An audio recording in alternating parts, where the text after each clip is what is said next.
He's back. Yay! Woo! Woo! Yeah! Yes!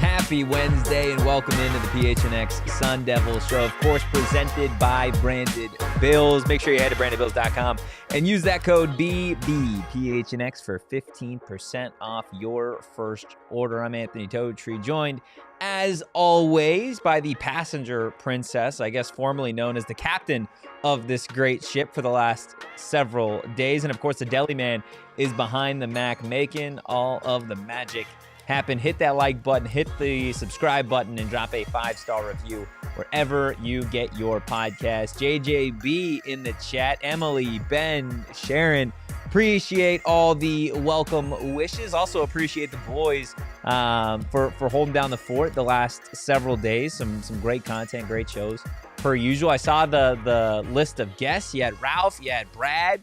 I mean, you were just rocking and rolling on here, man. You know, we had your friend, my friend, Shane's friend, Chance Johnson, call in from a car that just got a flat tire. So wow.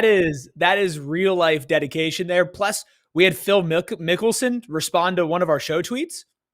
Yeah, I saw that. I honestly, I said at that moment, I think that was the show that Ralph was on. I was like, okay, is this you wanting me to put my 2 weeks in? Because I'm gone for 2 shows and Mickelson is commenting under the show. So I figured that was maybe the last of me.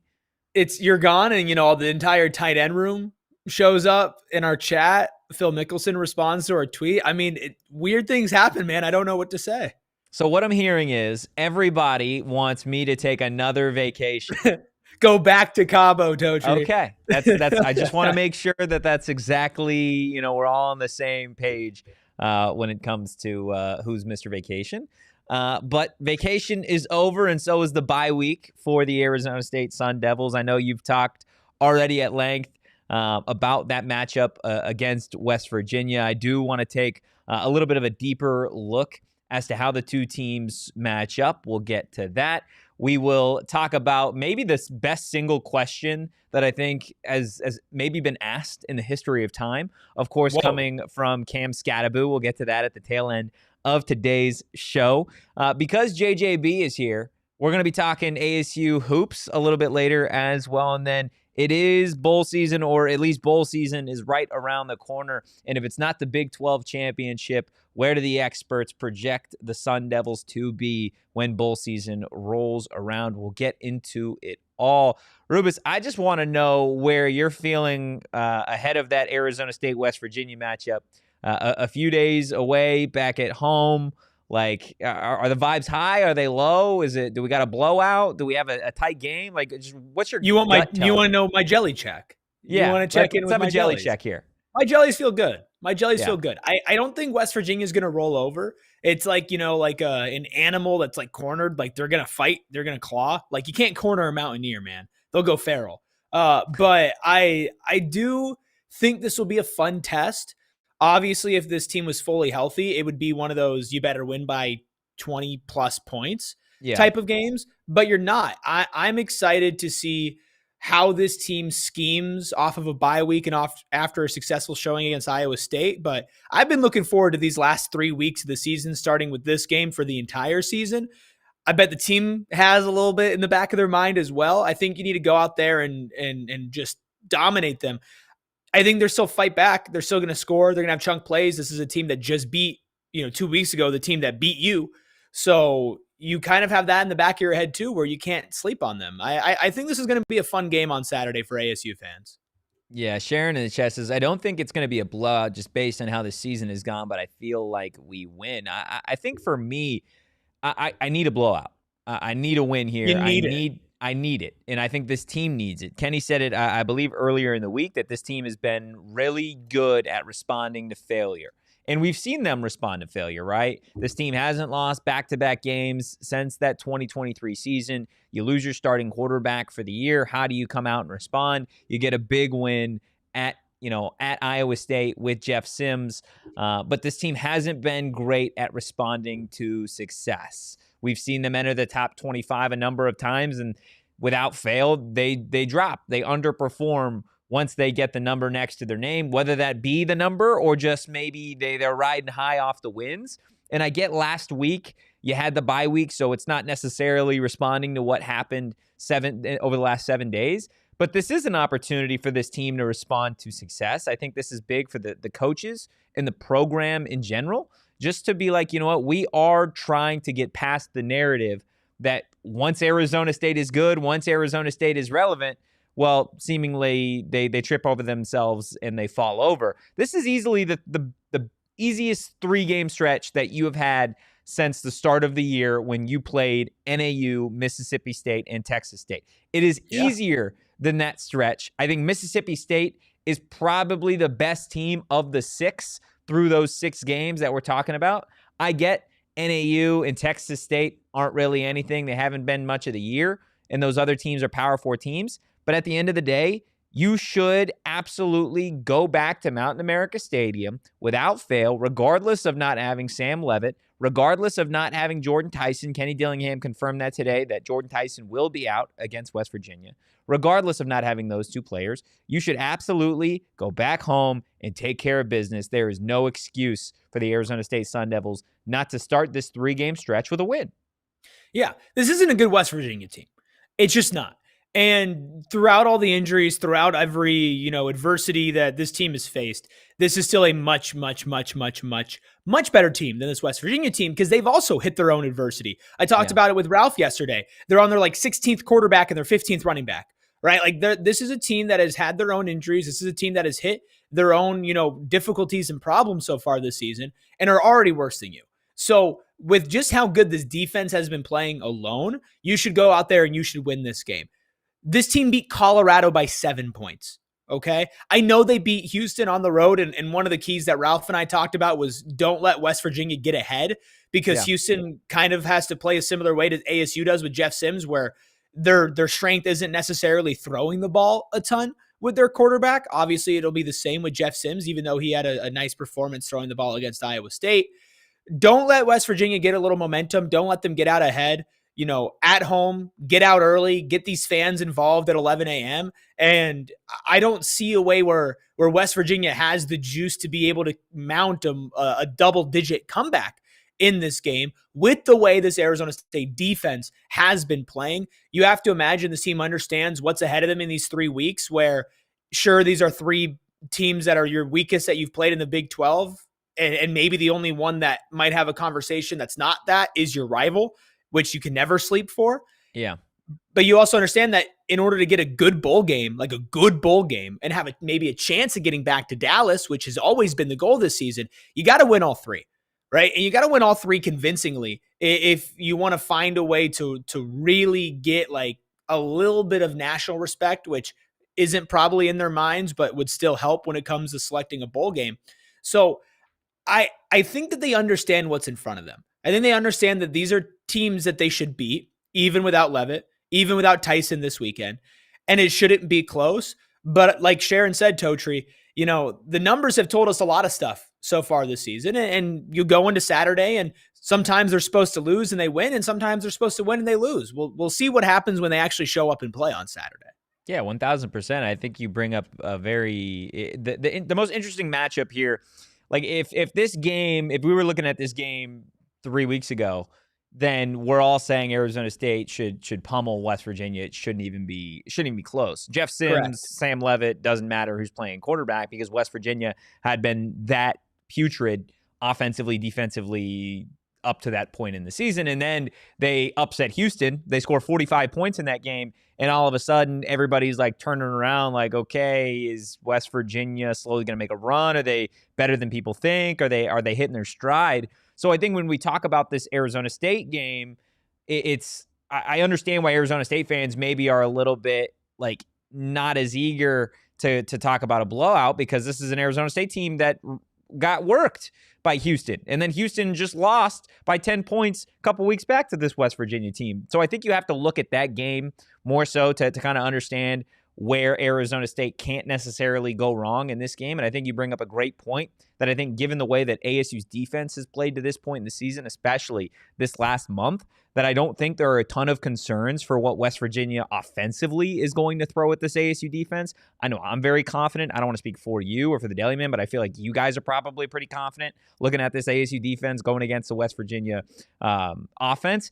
And that wasn't how this, the expectation going into that Houston game. It wasn't necessarily, West Virginia's offense was the reason, or they were going to be the reason that they would beat Houston. It was actually the opposite end. It was West Virginia's defense going against that Houston offense, which is where this game was really won. But you wouldn't necessarily think that. If you just looked at the box score inside, was 45-35. You think West Virginia, their offense was just rolling out points. But Houston was giving West Virginia the ball like it was a hot potato. Like you were watching old reruns of the Oprah show where she was just giving out the football and possessions. Seriously, this is a team in Houston that played really, really tight, conservative football against Arizona State. How many times did we see the +1 QB draw? They didn't overly get excited when they were throwing the football, but they looked so dang sloppy against West Virginia. Weigman threw 2 picks in that game. He had 3 fumbles. He only lost 1 of them. And then Houston as a team had 5 fumbles. They lost 2. And then, of course, West Virginia's defense also scored a touchdown in that game. And even with all that happening, like West Virginia still didn't really get to the quarterback. They sacked Houston like 3 times. I think in a game where, the defense is that dominant, you'd expect like maybe 5-6 sacks. So I think that shows you that it was more so Houston just really giving away the rock, not being careful, with the football or with possessions in general, which again is the one point for me where I look at this matchup and think that it could potentially go the opposite way, right? Because what's been the concern with Jeff Sims over however many years he's been in college football, right, is he's a little loose with the football, throwing it and carrying it. So I think if whoever wins the turnover battle in this game, I'm just throw it out here. Whoever wins the turnover battle is going to win the game. I think it's that simple when we're looking at this matchup. If ASU is able to force like 1 turnover, I think that's all it's going to take. But on the flip end, as it's been, with West Virginia's defense and Jeff Sims offensively, is one starts to lead to a little bit of a snowball effect, and you just can't have that happen in this game at home. You got to take care of the football, Erik. Yeah, you do. And I have a couple of notes on that I want to share. Plus, I know that you pulled some numbers that we need to look at for this matchup. And my suggestion is that we do all of that on the other side of our first break. Well, if you don't know, now you know. Arizona State back at home against West Virginia this Saturday. A morning game, not used to morning affairs here in the Valley when it comes to college football. So wake up and win with the Devils. Go be in attendance. So where are you going to get the tickets? Well, it's easy. Go to Game Time and grab yourself some really affordable tickets that they have. I know Erik and I have both used Game Time, not just with sporting events, but when it comes to shows, when it comes to plays and concerts. They've got tickets for just about everything. And I'm a procrastinator. I don't know about you, Erik, but I like to wait until the very last minute when it comes to purchasing tickets. And sometimes when you're using ticketing apps, well, that hurts you. You end up paying more in the long run. That's not the case when it comes to Game Time. It almost feels like the deals get better the longer you wait. Plus, a super easy to use interface. Can't be said about all ticketing services or apps, but definitely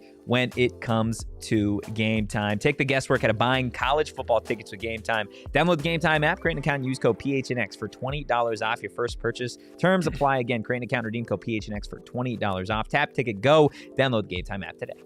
It's a rare sight today. I am hatless. I'm branded Bills-less. But don't worry, that won't last for too long. That's just that first day post-haircut feeling. But I love wearing my branded Bills. One of my favorite things, Totri, about going to ASU games on Saturday is I get to see new branded Bills hats that I didn't even know existed because they're always coming out with new ASU branded Bills hats. I feel like ASU is like the foremost branded Bills University. I see them everywhere. I see players wearing them, and it makes a lot of sense. They feel good. They look good. They're made well. And plus, with us, we have custom PHNX Branded Bills merchandise. And of course, you can get your own custom merchandise with Branded Bills. It's super easy. Look, all you have to do is head to brandedbills.com and use code BBPHNX, and you get 15% off your first order. So once again, go to brandedbills.com, use code BBPHNX for 15% off your first order.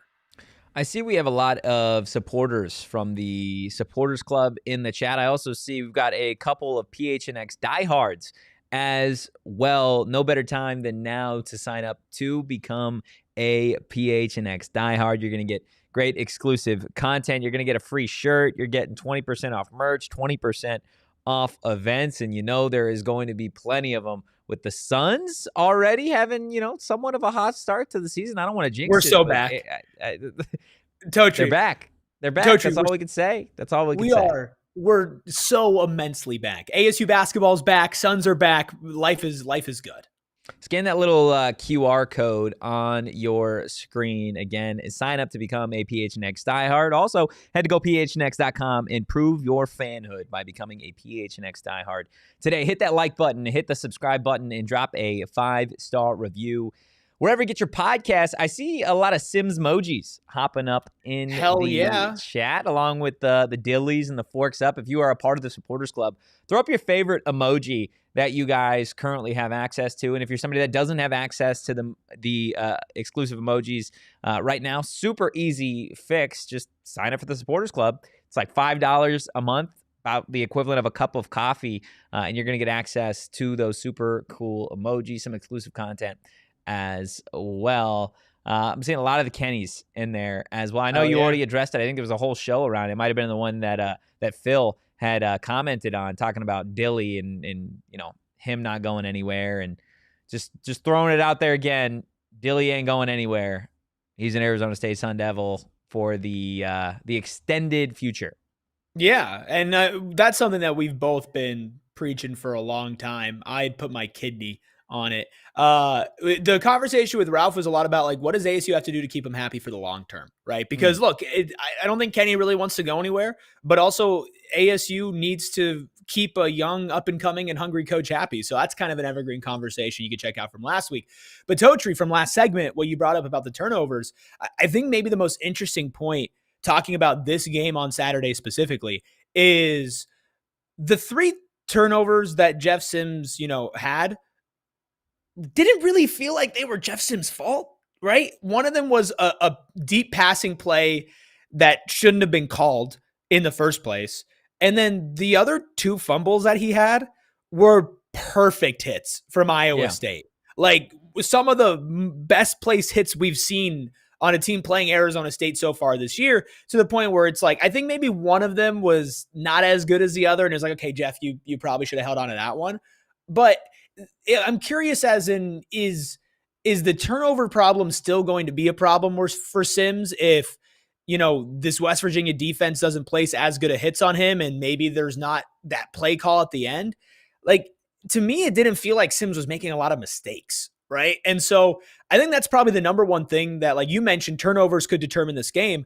I'm interested to see just how much we're in a situation where it's like, oh, Sims could turn the ball over there. Oh, Sims didn't hold on to the ball, because I didn't feel like it was really his fault against Iowa State. Yeah, again, like, I think you got to give credit to the Cyclone defense. You're right.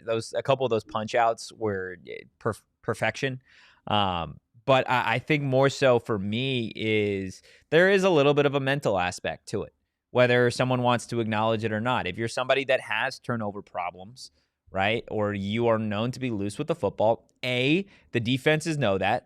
I guarantee you that West Virginia's DCs and assistant defensive coaches have been in the ears of their players since, it started Arizona State week, that, hey, Jeff Sims fumbles the football, right?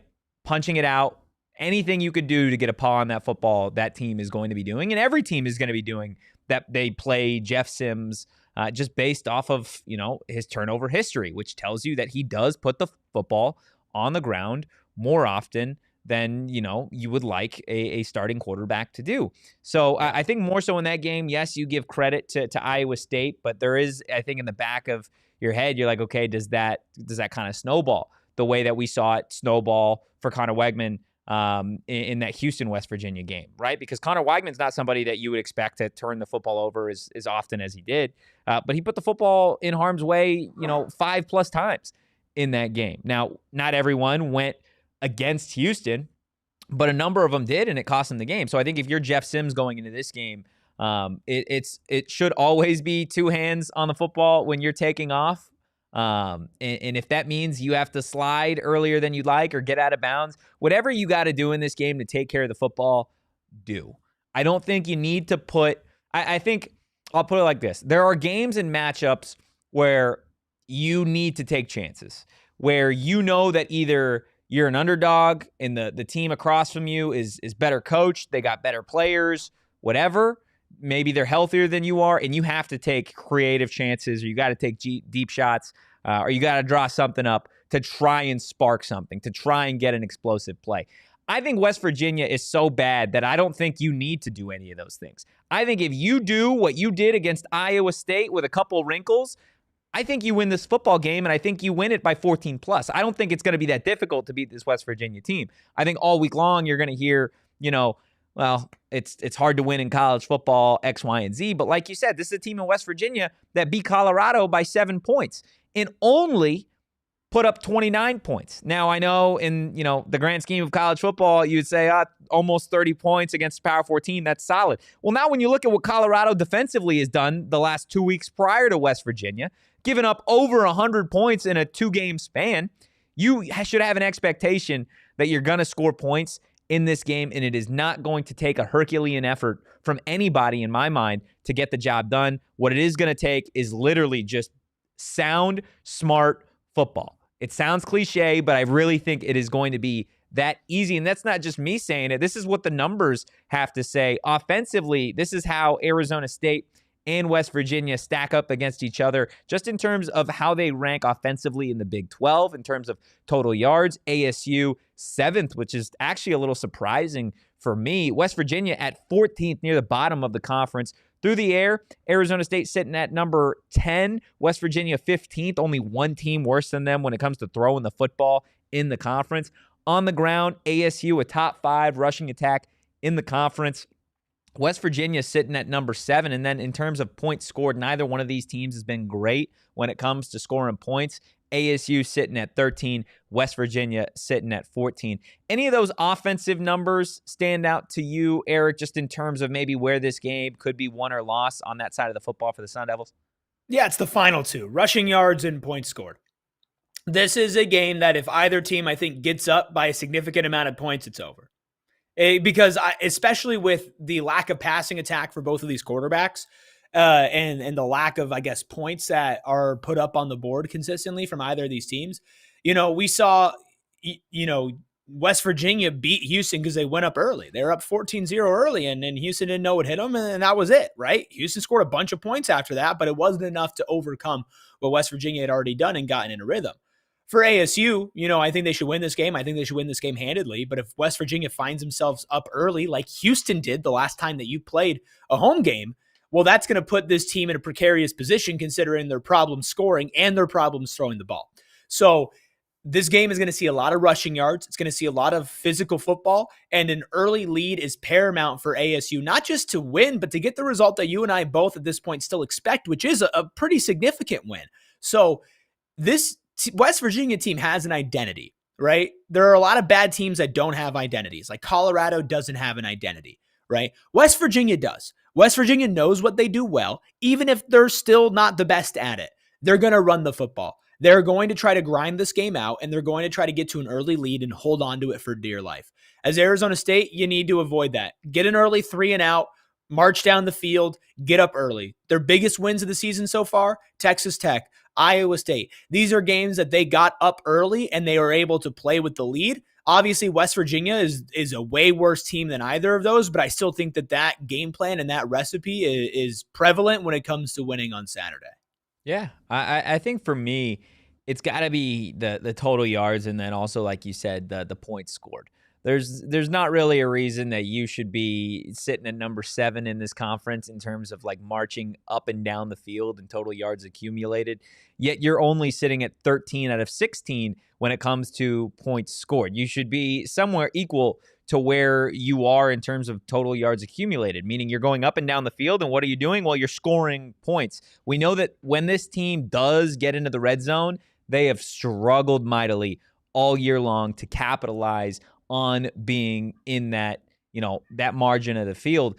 For me, this is the last opportunity to see it, to see that you can score in the red zone. And for me, I'm going to feel a lot worse about the rest of the season, specifically this last 3-game stretch, if you are unable to be successful in the red zone, right? Sure. And I get West Virginia and Arizona's defense probably pretty similar. I would say Arizona's defense is probably a little bit better. But in the grand scheme of things, these 3 defenses don't scare me, right? West Virginia, Colorado, Arizona, their defenses don't scare me. They shouldn't scare ASU. So if you are able to march down the field, but still after a bye week, after knowing again for another consecutive week, this would be 3 consecutive weeks now that Jeff Sims is QB1. If you know these things and you still can't punch it in from 25 yards in or 20 yards in, then I'm feeling real gross about the rest of the year, because you've had 11 weeks now, probably plus some at this point in the year, to figure out how to just punch that dang football in for touchdowns instead of field goals. And if you can't do it this week, then I'm not feeling good. I'm not feeling good the rest of the way, because I get it. ASU has played some tough defenses, some of the best defenses in the conference to this point in the year, and you've struggled. So there's no reason that after an additional bye week, you should struggle to punch it in inside the 25-yard line against this defense, against a not good defense, right? A team that's 14 out of 16 in terms of just giving up points. You should be able to score from the red zone. If you can't, then my expectations for 9-3 the rest of the way, or potential 10-win season going into the bowl season, it doesn't feel good. You got to score points, Rubus. Yeah, I mean, I think you make a good point to where this is a really big week to measure what the next month is going to look like, right? Because if you do struggle with West Virginia, we're going to have some conversations, right, about what is this offensive game plan? How are you going to beat Colorado on the road, which, again, is not a sentence I think either of us would have uttered. And then that territorial cut becomes scarier and scarier if you're not able to handle business over these next 2 weeks. So you mentioned the points allowed on defense. How do the other defensive numbers stack up for these teams? Because we looked at the offense. Go ahead. We can go ahead and take a look at how ASU and West Virginia's defenses rank in the conference in terms of total yards allowed. ASU sitting at 7th, West Virginia 14th. So you know that West Virginia will let you move up and down the field. In terms of what they do defensively through the air, ASU secondary sitting at 10th. In terms of passing yards allowed, West Virginia at 15th. Only one team worse in that category. And then on the ground, we know ASU has a top 2 rush defense in the conference, sitting at number 2. West Virginia, actually a surprisingly stout run defense, sitting at number 6. Probably wouldn't expect that, seeing the other, ranks defensively. And then in terms of points scored, or I guess I should say points allowed, ASU sitting at number 9 and West Virginia at number 14. Again, only 2 teams worse than West Virginia in terms of allowing the opposition to punch it in the end zone. Again, Erik, there is no reason that Arizona State with Jeff Sims at quarterback shouldn't be able to score points in this football game. Only difference is, the run defense. I mean, this is a West Virginia team that, like I said, they have an identity. They're going to run the ball and they're going to try to stop the run. And you are a team right now as Arizona State that your offensive identity, your whole offensive identity is let's run the crap out of the ball, literally to a record-setting pace with our quarterback. Now, how much are you able to throw it? Are receivers able to step up? Are we going to see a Malik McClain have another good game? Are we going to see Jalen Moss exist again? Are we going to see Jaron Hamilton actually exist, for the first time with Jeff Sims at quarterback? Without Jordan Tyson, right? Like, those options become more and more limited. So can you keep the West Virginia defense honest with your passing game? Because if they know that they just have to focus on the run, look, they're a top 6 team at defending it. Like, ASU's better, but let's not sneeze at 6th, right? 6th is still really, really good. And even though it hasn't led to wins, it's still been an effective unit. And that's the unit that ASU is going to rely on the most. So that's going to be an interesting matchup to watch. West Virginia is not a good team, but they have good elements of their team and they're well coached. So they're going to be prepared and they're going to present a challenge. And there will be parts of this game that I think ASU will be made uncomfortable. Are you able to overcome that or have a big enough lead to where those uncomfortable moments don't matter? That's the question. Let's not forget that the forecast could call for a little bit of wet weather, potentially some rain. Jeff Sims is starting. How could it not rain? West Virginia kickoff. So that could impact how these two teams take care of the football on Saturday. But we're going to take a look beyond Saturday as to where some experts have Arizona State projected to play this bowl season. Some solid games, some games that I would really rather not travel to. We'll discuss all of that on the other side of this quick break. Rally House. That's it. Yes. That's the ad read. Yep. Ladies and gentlemen, if you guys have never been to Rally House and you're an Arizona sports fan, well, I'm here to tell you that you're not actually. You're not an Arizona sports fan, especially if you haven't been to the Tempe Marketplace Rally House and you're a Sun Devil fan. What are you doing? Get off your couch. Go there right now. Actually, go there after the show. Check out all of the amazing Arizona State merch that they have. All of the locations that Rally House has are great. The Glendale one especially as well. But specifically, if you're a Sun Devil, the half of the store is just Arizona State stuff. We're talking hats. We're talking jerseys, overalls, shirts, shorts, hoodies, all of the things. Rally House, they've got you covered when it comes to Valley Sports merch, some of the best in the game. Make sure you find your local Rally House location and shop their entire product assortment online at rallyhouse.com today. Hey, Totri. Hey, Erik. You want $200? I would love $200. Hey, chat. Hey, audio listener. You want $200? You don't really get that offer often, but you get it with Desert Financial Credit Union. Because Desert Financial Credit Union is actually committed to helping their members and providing financial solutions that help bring the community forward. And they do that by right now, if you open up a free checking account online, you get $200 in bonuses. But beyond that, there's no better place to do your banking if you're an Arizona sports fan. They have exclusive debit cards branded with Arizona State University. They've been helping out the Valley for more than 85 years. Their largest, most trusted local credit union dedicated to creating exceptional experiences, whether it's the basics, checkings and savings accounts, or more, mortgages, loans, credit cards, investment options, and more. Desert Financial Credit Union is committed to giving back to you and giving back to their community. When you open up a free checking account online, get $200 in bonuses. Get started by visiting desertfinancial.com/200. Ralph says, welcome back, Anthony. First off, I don't know if I get so uncomfortable when people call me by my first name. Like, even if they write it out, I just don't. Tony. Yeah, I can work with Tony. Tony's fine. Anthony, I don't know what it is. It's just something about it. Do you think that your grandkids are going to call you Grandpa Tony? I had a Grandpa Tony. Really? So, yeah, maybe. Did you call him Grandpa Tony? Yeah, I did. What else would I call him? Grandpa? Grandpappy? GT goes hard. GT does kind of go hard. Yeah, that's what I'll go by from now on, GT. Ralph, appreciate you filling in a couple times while I was gone. I mean, you did fantastic. I would say Ralph, host 1-1, Ruby 2-2. Sure. Then me probably 1-3 I mean, down there. No, I think you and I we're off the screen. And then it's just Ralph.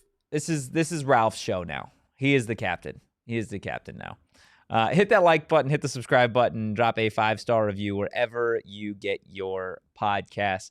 Bowl season. Rubus, I know there is still a couple weeks left in the season, and there's still a sliver of a hope that Arizona State makes the 2025 Big 12 championship. Of course, we hope that is the case. We hope that we get to go back to Dallas, not lose our phones, and enjoy a Big 12 championship led by Jeff Sims. That would be all fine and well, but the reality is only 2 teams can play in that Big 12 championship game, and right now Arizona State is on the outside looking in. So the experts have chimed in as to where they think Arizona State will be playing come bowl season. Do you know the favorite? Do you know the answer that I've seen at least 3 times? It's got to be the now aptly named Arizona State University Sun Bowl. What do you got, Deli Man? The Vegas Bowl. Those two. So I've gotten 3 answers out of all of the sites and experts that I've scoured. There's 3. The Sun Bowl is one of them.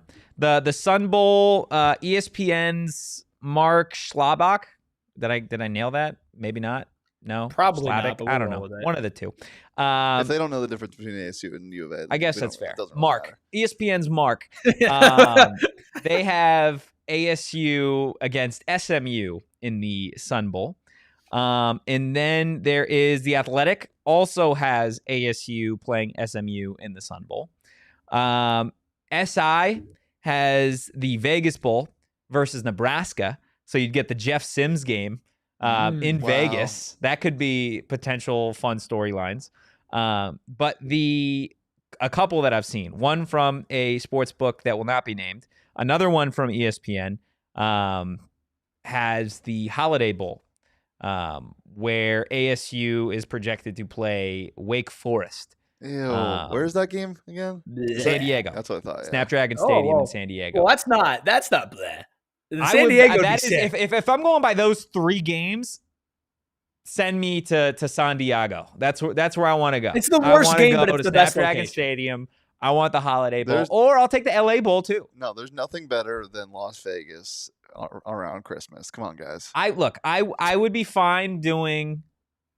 I would be fine doing the what's it called? No, that's the last one. I don't want to go to the Sun Bowl. I'd be fine doing the Vegas Bowl. And actually, I screwed this up. So ESPN's Kyle Bana whatever has ASU playing Wake Forest in the Sun Bowl, and they have got ASU versus SMU in the Holiday Bowl. Okay, ASU SMU Holiday Bowl prediction, legit. Huh? ASU SMU Holiday Bowl is legit. Let's just call that the real college football playoffs. They've also got one that has Pitt versus ASU in the Holiday Bowl. I don't care who they play. Holiday Bowl. Bowl or Vegas Bowl. I do think the Nebraska one would be fun because I think we go back and forth with other fan bases a lot. And I think Nebraska fans with us in the Jeff Sims game, it'd be crown the Jeff Sims game. Like that's just what it would be. The like Sims that would Bowl. be fun.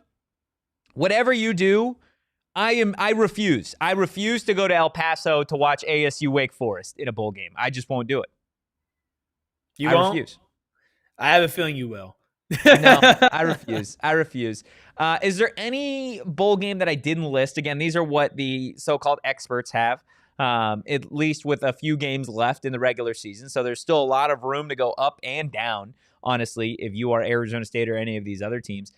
Outside of Big 12 championship, let's assume that's off the table. Where would you like the Sun Devils to be come bowl season? Is ASU eligible for the Pop-Tart Bowl? Because that's ASU is eligible for the Pop-Tart Bowl. Because the answer is always, if you can't make the college football playoffs, you want to be in the Pop-Tart Bowl. I think even just for us, as far as like content creators go, like the Pop-Tart Bowl would be like, imagine, I talked about this with Ralph. Imagine Jeff Sims eating a life-size Pop-Tart. Yeah. Million views easily. Or Kenny eating a life-size Pop-Tart? Huge. No. Kent eating a life-size Just going Pop-Tart. crazy. I saw this. I wanted to address this with you guys because I saw this, and Ralph brings it up. I saw you guys talk about Pop-Tarts the other day. And I think you said that the Spider-Man Pop-Tart. I've never had the Spider-Man Pop-Tart. I'm a big believer that when it comes, no, I've never seen it. I don't know what's on it, what it looks like, any of it. I'm a big believer though that like Pop-Tarts, like we don't need to get too creative here. The OG Pop-Tart, the OG strawberry Pop-Tart is my 1-1. I absolutely love that Pop-Tart. I think it is phenomenal. Look at this thing. It's a top 3 Pop-Tart for sure. Does that not look like the greatest thing you could ever So what eat? is that like just blue frosting? Yeah, but like, I mean, think of how the normal frosting is on a Pop-Tart. Yeah. And then think of the webbing. It's just more white frosting. Just more white frosting. Oh, it's so good. It looks Spider-Berry. fantastic. I absolutely love the regular strawberry. I also love the pretty plain blueberry one too. I don't know if that's just me being boring when it comes to Pop-Tart flavors. I don't think you need to get that creative when it comes to those. Scooby-Doo had a good Pop-Tart also. I just don't like the green, dude. I don't like eating green things that includes vegetables. I'm just not a big green Really? guy. Yeah, no, I hate. not a I don't know if I vegetable ate guy? a singular vegetable while I was on vacation. That's shocking. Yeah, not a big veggie guy. A big fruit guy. Love fruits. So strawberry, blueberry, and then s'mores. S'mores has to be that or the cinnamon brown sugar. Ooh, so the top three, what are those ones? Top three, number 1 is brown sugar cinnamon. Number 2 is strawberry, and number 3 is s'mores. And then blueberry 4th. Okay, like, so we're good here. We're in conjunction here that these are the best I just had ones. a terrible Shane, what thought, were your starting three? Was kind of that? 1-1 was the Spider-Man. Was Spider-Man? Yes. Wow. Okay. What was 2-3? Do you have a 2-3? Brown sugar was 2. S'mores is 3. S'mores is 3. They've gotten into some weird ones. Like they've got some weird Pop-Tart flavors. Hey, what are we doing? Getting into Pop-Tarts. We did this yesterday though. Yeah, but I wasn't. Okay, I had a terrible. Before we move on, I just had a terrible thought. Imagine like a vegetable Pop-Tart. A vegetable Pop-Tart? Ew. Like broccoli Pop-Tart. Why? Gross. A Brock-Tart? I'm good. Brock-Tart's cool. A broccoli What did Pop-Tart with Ralph like say? cheddar His cheese, word. like frosting. Same with Erik. Same. Yeah, I'm not a big chocolate chip Pop-Tart guy. I'm just not a big I'm honestly not huge into like super chocolatey stuff. So like I'd much rather go like fruity. Like honestly, my favorite, we're getting into just total no man's land here. My favorite dessert is like banana cream pie. Like it's more of like a fruity, like I just like fruit, bro. I'm not a big I just chocolate. like fruit, bro. I just like fruit, bro. That needs to be my bio. I just like fruit and talk Fruit ball. guy. Yeah, that's just me though. Let me know. Let us know what your favorite Pop-Tart flavor is. Heck, I want to know what your favorite dessert is in the chat. Let's just toss those in there. But yeah, I think I would agree. I think we could all enjoy a good Pop-Tart bowl. Where is the Pop-Tart bowl? Anybody know? No clue. I think it's in Florida. Is it Florida? Florida and Pop-Tarts could be. That up. Hold on. Florida and Pop-Tarts could be fun. I feel like it's someplace. I'd do that. I think it's someplace gross. Yeah, it's in Florida. Miami? What? Yeah, Orlando. Oh my yeah. God, we're gonna go to Disney World. Oh yeah, I could do that. I could. Yeah, we would go to Pop-Tarts Disney. at Disney World? I would take 3 days off before and then go to Disney World. Yeah, I'm down. I've still got some vacation days left after Cabo. I'm good to Do go. you? Let's do it. Let's do it. Oh yeah, I've still got some. You just wait, Rufus. Ralph, that would I'm hitting you up be a ton of fun to do that. But again, I think Arizona State.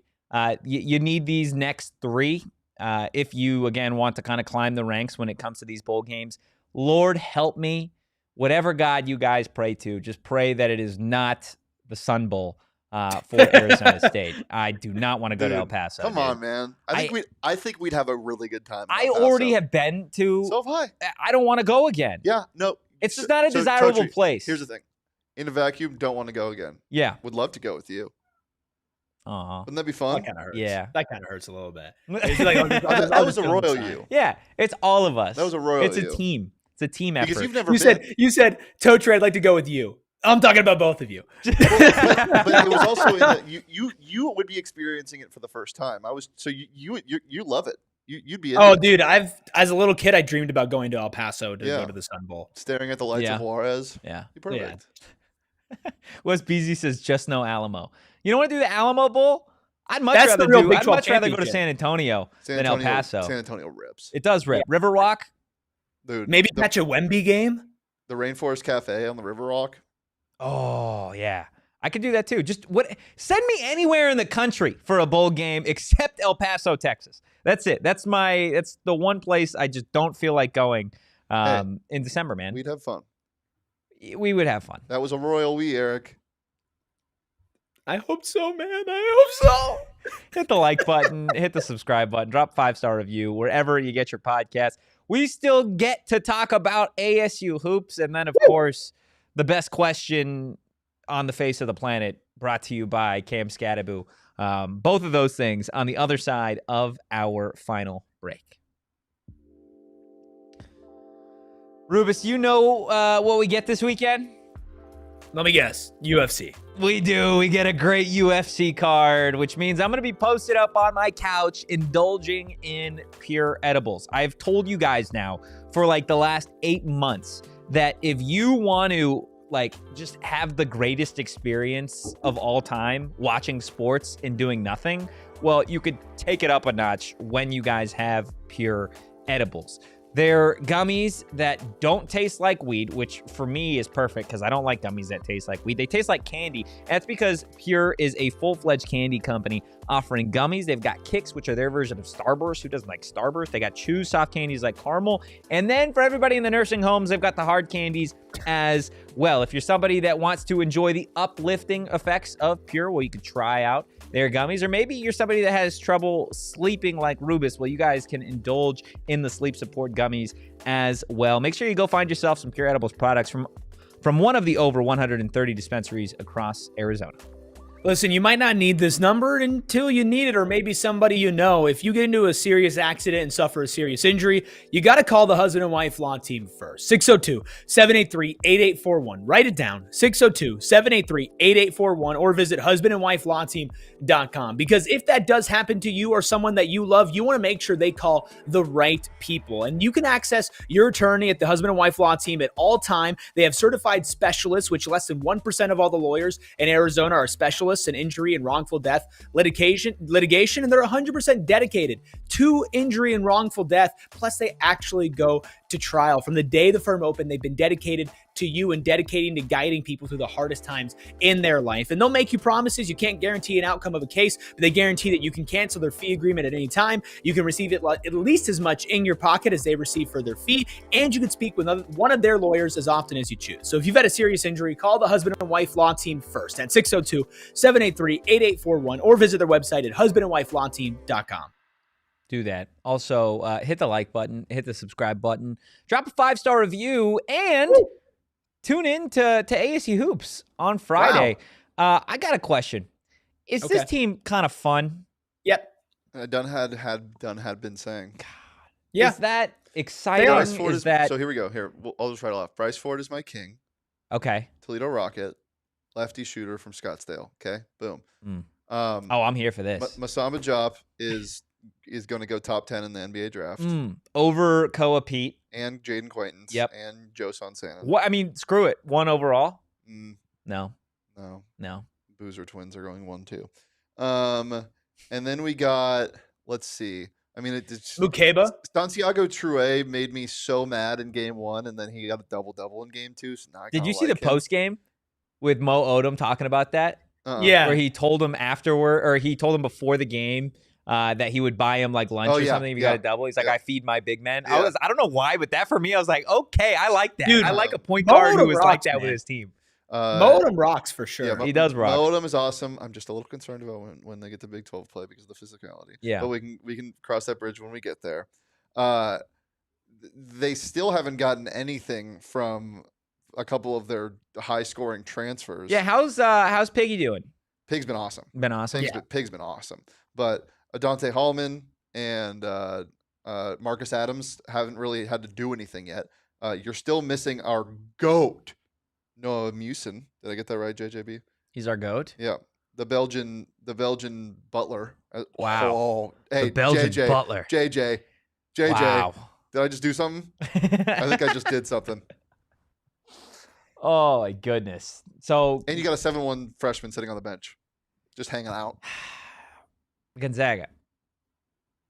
Friday. History tells us that if there's one thing a Bobby Hurley team is going to do, it's get a big non-con win over a ranked team. Is that what history tells us? I feel like history tells us not to get excited yet. Sure, not to get excited about. History. Maybe history talks to you differently than it talks to me. No, history is get really excited in non-con. And then conference play strikes. But I think they'll give Gonzaga a good game. We'll see if they win. I think they've really been helped out by playing Southern Utah and Utah Tech in your first 2 games. But from what I've seen and just from watching, it doesn't just feel like they're taking advantage of lower competition. It looks like there's some legitimate building blocks there. And Diop is like, he is somebody who can win you a single game with his play. The way that he moves, the way that he scores, and the way that he should improve throughout this season, he's a freshman, but he's 20 years old. So he definitely came in ready to play. He's the type of guy that can have a singular dominating performance.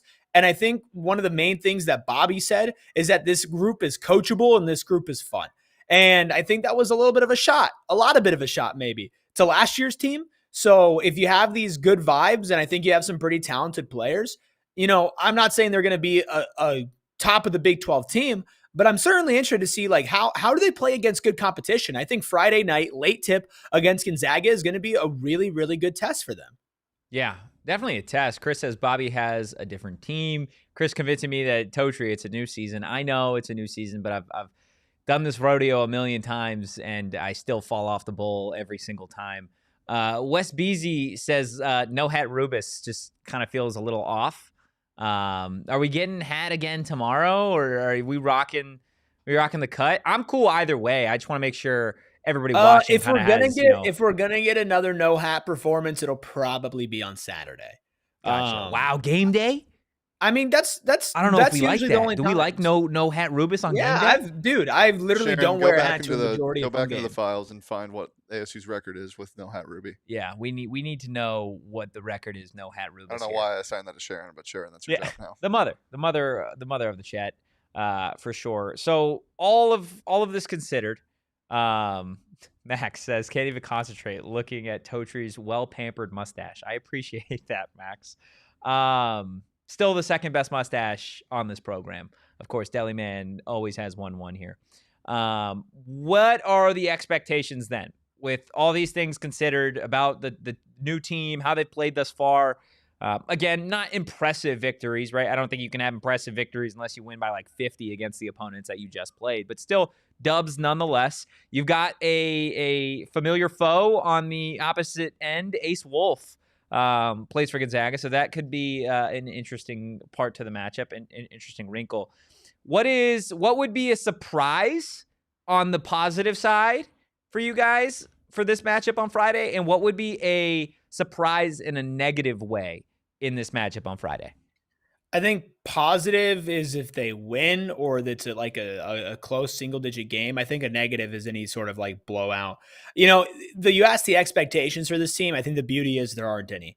There are absolutely zero expectations for this team, but they need to have fun and they need to have an enjoyable product. So that's really the only way that I could be disappointed, is if it's not at least a somewhat enjoyable product on Friday. I think that's fair. You got anything different, Deliman? Yeah, a surprise would just be they played completely different style of basketball. If you get outmatched, like that's kind of to be expected when look, Gonzaga was good going into this year. I don't know if you guys saw what they did to Creighton last night. They beat them by damn near 40 points. Creighton's ranked. Like, this is a very good team. They have returners. They have guys that are, they have a 29-year-old man on their team. And do they really? Yeah, Tyron Grant Foster's there. 29. GCU. No, he's not 29, but GCU, Tyron Grant Foster. He's still playing college basketball. That's crazy. He's coming off the bench for Gonzaga. That's crazy. I'm really interested to see? I'm really interested to see Graham Ike and Masamba Diop. Like, what is he going to do offensively on a guy like Ike? Because, the big, it's been 2 games, so I guess you can't say this right now. But if you had to point out the one thing in Diop's game where you're like, I don't know how this is going to do, it's the physicality down low. Because he hasn't had to do that yet. Not to say that he doesn't have it, just that he hasn't had to do it yet. Graham Ike is a physical big. Graham Ike has been playing college basketball for a bit. Graham Ike can have his way with you in the paint. I'm interested to see what he does offensively, because we know he can stretch the floor. We know he can handle the ball a little bit. If he can kind of beat him off the dribble and be that X factor and put up 15 points on a guy like Ike, we're not talking about one of the best players on this team. We're talking about a contender for freshman of the year. Yeah. In the Big 12 freshman. Is he a freshman? He's freshman. Technically, yeah. I guess technically 20-year-old freshman. Yeah. So I think this team, and again, I'm not a basketball sicko the way that these two are, but I don't think it'd be a stretch to say that Arizona State all year long will go where Diop takes them. JJ saying that Mukeba and Ike will. Yeah, I could see that too. Mukeba's been awesome, by the way. That's somebody that I didn't even talk about. That guy is an athletic freak. Yeah, I think so defensively, but I think on the offensive end, wouldn't you rather put Ike on Diop because size? I don't know. We'll see. Yeah, probably. I think regardless, I'm more in the camp of let's be competitive. And I get Gonzaga's a different program when it comes to basketball, but I think having this be, what it was. I think last year, if you go back, I think it was a 1-score game for the majority of it when they played Gonzaga. And then I think they kind of ran away with it maybe a little down the stretch. But if you're able to get this to be a 1-score game for the majority of the contest, or even like halfway through, man, like I think that would go a long way. And again, I get as a program and Bobby Hurley, they're saying screw that. They don't want to play for, let's just be competitive.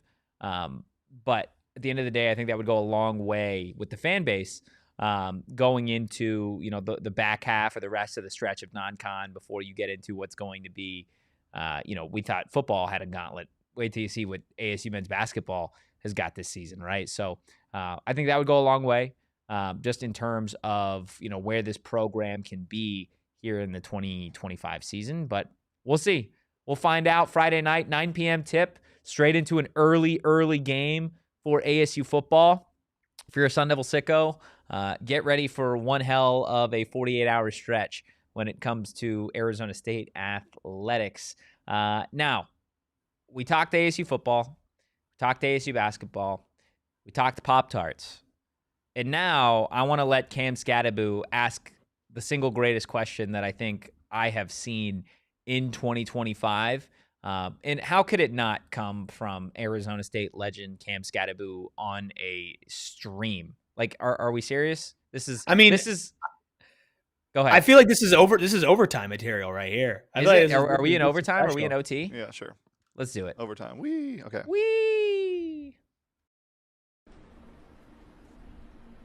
Do you turn your head to eat a taco, or do you turn the taco for you? Like, are you dominant to the taco, or does the taco, do you turn your head for the taco?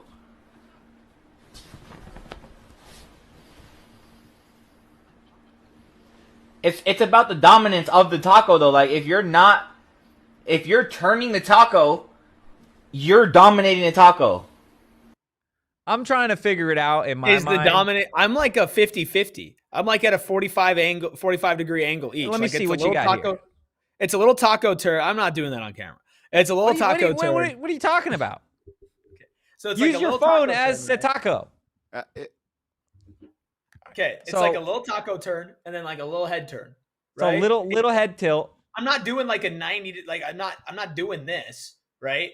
I'm doing this and this, and so it's like half and half. I think the taco's dominant to me, honestly.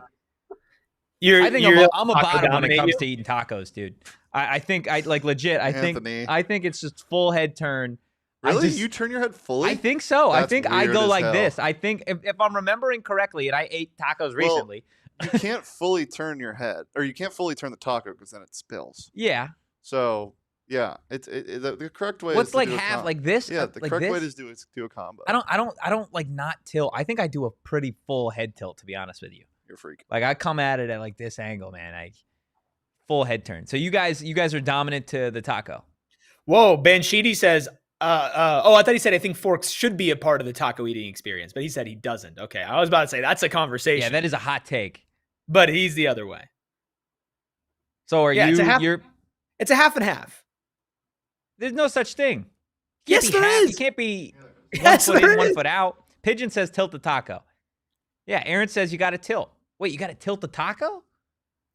No, man. I'm head tilt. I bring the taco to me. That's how I got to do it. Or I meet the taco there. I don't know.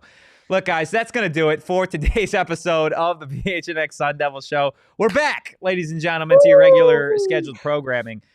Just kidding. No show on Thursday, but we will see you Friday at noon because all of our Friday shows during the football season have been going live at noon. So we will be live at noon, predictions.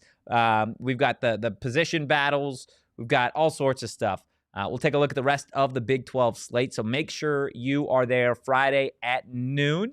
And if you enjoyed today's content, well, again, hit that like button, hit the subscribe button, drop a 5-star review. You can follow the show on social at PHNX_Sun Devils. You can follow me at Anthony_Totri. You could follow my sweet, sweet passenger princess, Erik Ruby, at Erik Ruby. It's Erik with a K. You can follow the Daily Man at Shane Deef. Taco Tilton as always. And we will see you guys on Friday. In the meantime, go Devils. In peace. We all silly like the mayor.